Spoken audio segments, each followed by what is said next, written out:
राधा वल्लभ श्री हरिवंश। मांडव ऋषि की कथा। जन्मेजय ने पूछा, भगवान, धर्मराज ने ऐसा कौन सा कर्म किया था जिसके कारण उन्हें ब्रह्मर्षि ने श्राप दिया और वे शूद्र योनि में पैदा हुए। वैशंपायन जी ने कहा, जन्मेजय, बहुत दिनों की बात है। मांडव नाम के एक यशस्वी ब्राह्मण थे। वे बड़े धैर्यवान, धर्मज्ञ, तपस्वी एवं सत्यनिष्ठ थे। वे अपने आश्रम के दरवाजों पर वृक्ष के नीचे हाथ ऊपर उठाकर तपस्या करते थे। उन्होंने मौन का नियम ले रखा था।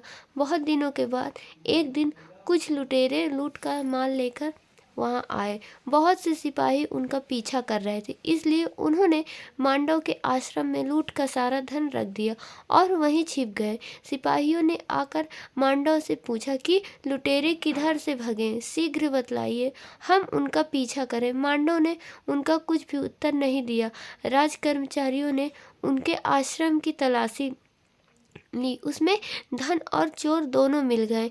सिपाहियों ने मांडव मुनि और लुटेरों को पकड़कर राजा के सामने उपस्थित किया।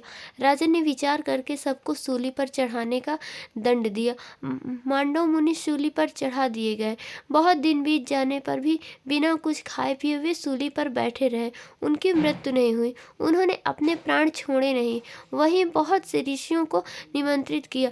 ऋषियों ने रात्रि के समय पक्षियों के रूप में आकर दुख प्रकट किया और पूछा कि आपने क्या अपराध किया था। मांडव ने कहा, मैं किसे दोषी बनाऊं, यह मेरे ही अपराध का फल है। पहरेदारों ने देखा कि ऋषि को सूली पर चढ़ाए बहुत दिन हो गए, परंतु ये मरे नहीं। उन्होंने जाकर अपने राजा से निवेदन किया। राजा ने मांडव मुनि के पास आकर प्रार्थना की कि मैं अज्ञानवश आपका बड़ा अपराध किया, आप मुझे क्षमा कीजिए, मुझ पर प्रसन्न होइए। मांडव ने राजा पर कृपा की, उन्हें क्षमा कर दिया। वे सूली पर से उतारे गए। जब बहुत उपाय करने पर भी सूल उनके शरीर से नहीं निकल सका, तब वह काट दिया गया। गड़े हुए सूल के साथ ही उन्होंने तपस्या की और दुर्लभ लोक प्राप्त किए। तब से उनका नाम आदि मांडव पड़ गया। महर्षि मांडव ने धर्मराज की सभा में जाकर पूछा कि मैंने अनजान में ऐसा कौन सा पाप किया था जिसका यह फल मिला, जल्दी बतलाओ, नहीं तो मेरी तपस्या का फल देखो।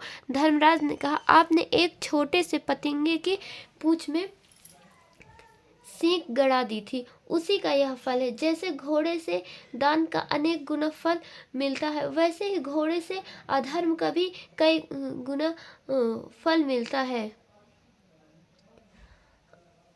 आदि मांडव ने पूछा कि ऐसा मैंने कब किया था। धर्मराज ने कहा, बचपन में। इस पर आदि मांडव बोले, बालक 12 वर्ष की अवस्था तक जो कुछ करता है उससे उसे अधर्म नहीं होता, क्योंकि उसे धर्म अधर्म का ज्ञान नहीं रहता। तुमने छोटे अपराध का बड़ा दंड दिया। तुम्हें मालूम होना चाहिए कि समस्त प्राणियों के वध की अपेक्षा ब्राह्मण का वध बड़ा है, इसलिए तुम्हें शूद्र योनि में जन्म लेकर मनुष्य बनना पड़ेगा। आज मैं संसार में कर्म फल की मर्यादा स्थापित करता हूँ। 14 वर्ष की अवस्था तक किए कर्मों का पाप नहीं लगेगा, उसके बाद किए कर्मों का फल अवश्य मिलेगा।